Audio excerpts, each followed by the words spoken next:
High প্রিয় শিক্ষার্থী বন্ধুরা, কেমন আছো সবাই? আশা করি ভালো আছো। আলহামদুলিল্লাহ, আমিও ভালো আছি তোমাদের দোয়ায়। আজকে আবারও হাজির হয়েছি মাতৃসা অনলাইন স্কুলের ক্লাস নিয়ে। আজকে আলোচনা হবে কারক বিভক্তির প্রকারভেদের কর্মকারক নিয়ে। আমি গত ভিডিওতে পার্ট 2-এ কর্তৃকারক সম্পর্কে বিস্তারিত আলোচনা করেছি। আজকে পার্ট 3-এ কর্মকারকের বিস্তারিত আলোচনা করব। তো ভিডিওটি না টেনে শুরু থেকে শেষ পর্যন্ত দেখলে অবশ্যই উপকৃত হবে। তো আর কথা দীর্ঘায়িত করছি না, আমি আমার পাঠে চলে যাচ্ছি। তো কর্মকারকের প্রকারভেদ এবং কর্মকারক আসলে কাকে বলে এই নিয়ে আমি আলোচনা করব। কর্মকারক কাকে বলে? একটা সেন্টেন্সে অথবা একটা বাক্যে অবশ্যই কর্ম থাকে। কর্ম ছাড়া বাক্য হয়ে থাকে, কিন্তু কর্ম সাথে বাক্য বেশিরভাগই হয়। যেমন আমি ভাত খাই, এখানে আমি একটা সর্বনাম, আর খাই হচ্ছে ক্রিয়াপদ, আর মাঝখানে যে ভাত রয়েছে সে ভাত হচ্ছে কর্ম। আমি কি খাই? আমি ভাত খাই। আর কর্মকে চেনার জন্য একটা সেন্টেন্সের ক্রিয়াপদকে যদি কি বা কাকে দ্বারা প্রশ্ন করে তাহলে সেখানে কর্মকারক পাওয়া যায়। আমি আবারও বলছি যে একটা সেন্টেন্সের যে ক্রিয়াপদ রয়েছে, যেমন আমি ভাত খাই, এখানে খাই ক্রিয়াপদটাকে যদি কি বা কাকে দ্বারা প্রশ্ন করে তাহলে যে উত্তর পাওয়া যায় সেটা হচ্ছে কর্ম। তাহলে আমরা কর্ম কিভাবে ফাইন্ড আউট করে সেটা জানলাম, সেই কৌশলটা জানলাম। এখন আমরা কর্মকারকের প্রকারভেদ নিয়ে আলোচনা করব। আমরা এখানে দেখতে পাচ্ছি যে কর্মকারক মূলত 4টি ভাগে ভাগ করা যায়। কর্মকারককে মূলত 4টি ভাগে ভাগ করা যায়। আর প্রথমটি হচ্ছে সকর্ম ক্রিয়ার উদাহরণ। আমরা এখানে দেখতে পাচ্ছি 1 নম্বরে রয়েছে সকর্ম ক্রিয়ার উদাহরণ, অর্থাৎ বাক্যে কর্ম থাকতে হবে। বাক্যে যদি কর্ম থাকে তাহলে সেটা হবে সকর্মক।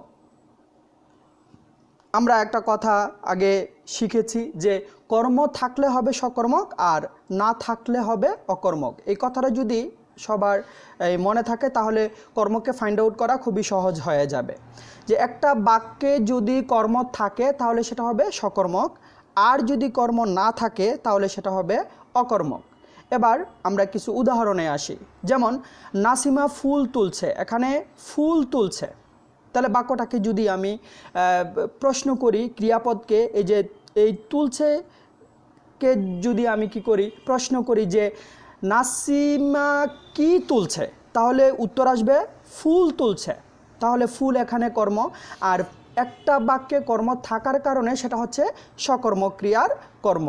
তাহলে কর্ম কারকের প্রকারভেদের মধ্যে প্রথমটা রয়েছে সকর্ম ক্রিয়ার প্রকারভেদের সকর্ম ক্রিয়া।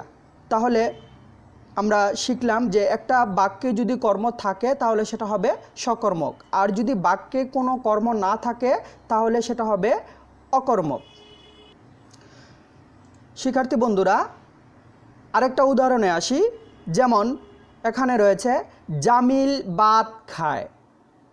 এই বাক্যটা একটু খেয়াল করো, এই বাক্যে ভাত হচ্ছে কর্ম। যদি আমি খায় ক্রিয়াপদটাকে কি বা কাকে দ্বারা প্রশ্ন করি তাহলে একটা উত্তর পাব। যেমন জামিল কি খায়, উত্তর হচ্ছে ভাত। তাহলে এখানে ভাত কি কর্ম। আরেকটা উদাহরণে আসি। যেমন সচরাচর এই বাক্যটা আমরা সবাই বলে থাকি, যেমন আমি তোমাকে ভালোবাসি। এখানে কর্মটা হচ্ছে তোমাকে। আমি কাকে ভালোবাসি, যদি প্রশ্নটা করি এরকমভাবে যে আমি কাকে ভালোবাসি তাহলে উত্তরটা আসবে তোমাকে। তাহলে এই তোমাকে হচ্ছে কর্ম।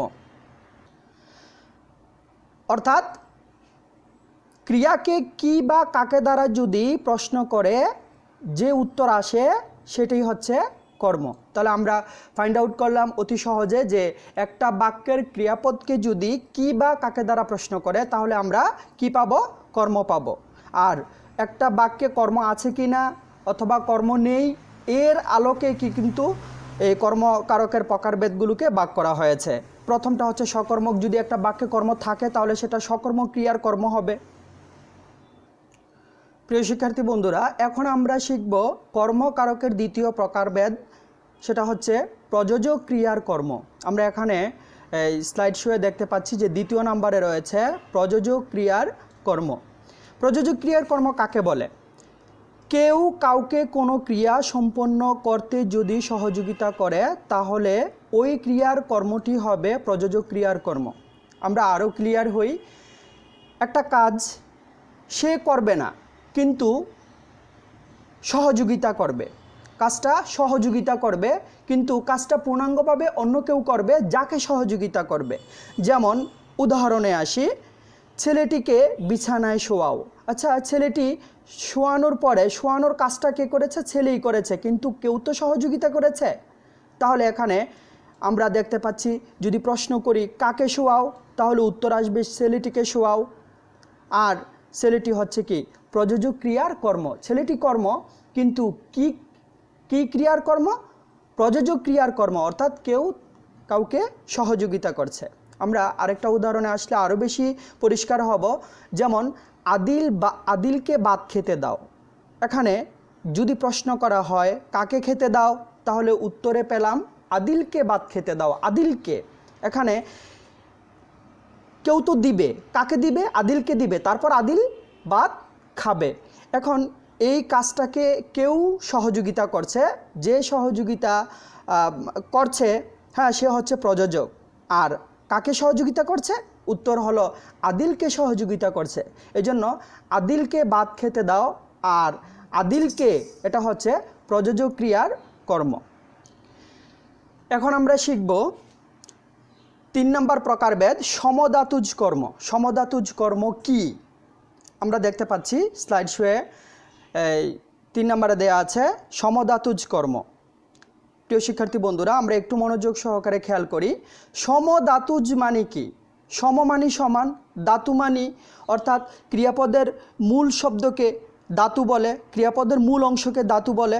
অর্থাৎ ক্রিয়া যে ধাতুতে গঠিত সেই ধাতুতে যদি কর্মও গঠিত হয় তাহলে তাকে সমধাতুজ কর্ম বলে। আমরা আবারও পরিষ্কার হচ্ছি যে একটা কর্ম যদি ওই ক্রিয়ার ধাতু থেকেই গঠিত হয় তাহলে তাকে সমধাতুজ কর্ম বলে। একটা উদাহরণে আসি, যেমন খুব এক গুম ঘুমিয়েছে। এ বাক্যে গুম দিয়ে ক্রিয়া ও কর্ম উভয়ই কী হয়েছে? গঠিত হয়েছে। আমরা একটু খেয়াল করছি, এখানে লাল ফন্টের যেই লেখাটা রয়েছে, যেমন গুম, এটা কি? কর্ম। আবার ঘুমিয়েছি, এটা কি? ক্রিয়াপদ।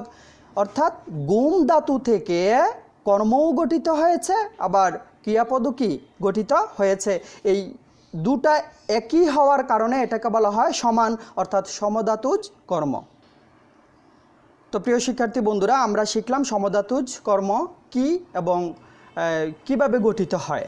এরপরে আমরা চলে যাব 4 নম্বর প্রকারভেদে, উদ্দেশ্য ও বিধেয়। অর্থাৎ কর্মকারকের প্রকারভেদের মধ্যে উদ্দেশ্য ও বিধেয় কখন কখন হয়, বা কখন উদ্দেশ্য হবে বা কখন বিধেয় হবে, কোনটাকে উদ্দেশ্য ধরা হবে, কোনটাকে বিধেয় ধরা হবে। তো আমরা দেখি, একটি বাক্যে দুটি কর্ম থাকলে তাকে দ্বিকর্মক ধরা হয়। আমরা স্বাভাবিকভাবে জানি যে একটা বাক্যে যদি দুটি কর্ম থাকে তাহলে তাকে দ্বিকর্মক বলে, তবে একটি উদ্দেশ্য হিসেবে কাজ করবে আর অন্যটি বিধেয় হিসেবে কাজ করবে। যেমন দুধকে মোরা দুগ্ধ বলি। প্রিয় শিক্ষার্থী বন্ধুরা, আমরা একটু খেয়াল করি যে দুধকে মোরা কি বলি? দুগ্ধ বলি। এখানে প্রথম শব্দটা হচ্ছে দুধকে, তাহলে প্রথমটা কিন্তু কর্ম। এরপর হচ্ছে দুগ্ধও কি? কর্ম। তাহলে দুটি কর্ম, আর এই হিসেবে বাংলা ব্যাকরণের ভাষায় তাকে দ্বিকর্মক বলে।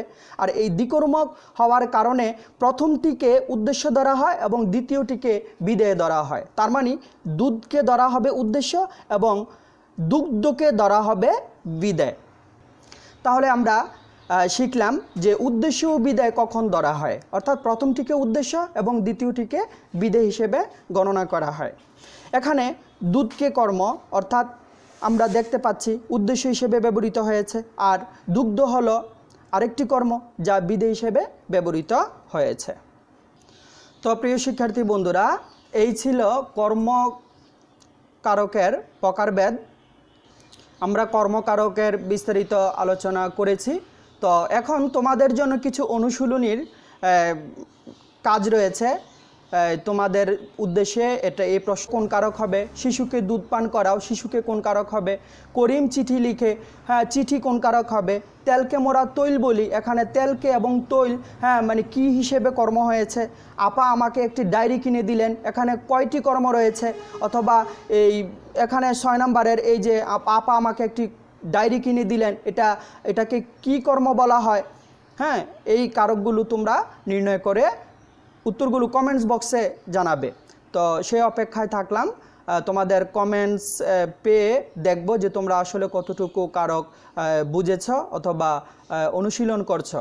তো আর দীর্ঘায়িত করছি না, আজ এই পর্যন্তই। পরবর্তীতে আবারও একটি ভিডিও নিয়ে হাজির হব। আর তোমরা তো জানো যে এই কারক সেখানে পাঠ 1, 2, 3 অথবা 4 এরকমভাবে বিভক্ত করে করে আমরা ভিডিওগুলো আপলোড করছি। তো তোমরা যদি সাথে থাকো তাহলে অবশ্যই কিছু শিখতে পারবে। আর ভিডিওটি যদি তোমাদের ভালো লেগে থাকে তাহলে তুমিও শিখবে এবং অপরকেও শেখার জন্য ভিডিওটি শেয়ার করে দিবে, এবং লাইক এবং কমেন্টসের মাধ্যমে তোমরা আমাদেরকে উৎসাহ দিবে, এবং তোমরা কি শিখতে পারলে অথবা কোন কোন টপিক্সের উপর আমরা ভিডিওটি তৈরি করব সেই বিষয়ে তোমরা আমাদেরকে গঠনমূলক পরামর্শ দিবে বলে আমি আশাবাদী। তো আর দীর্ঘায়িত করছি না, ভালো থাকো, সুস্থ থাকো, এবং মাতৃছায়া অনলাইন স্কুলের যেই ভিডিও চ্যানেলটি রয়েছে, ইউটিউব চ্যানেলটি রয়েছে, এই চ্যানেলটি অবশ্যই সবাই সাবস্ক্রাইব করবে এবং প্রচার করার জন্য সবাই নিজ থেকে চেষ্টা করবে। তো ধন্যবাদ সবাইকে। আল্লাহ হাফেজ। আসসালামু আলাইকুম ওয়া রাহমাতুল্লাহি ওয়া বারাকাতুহু।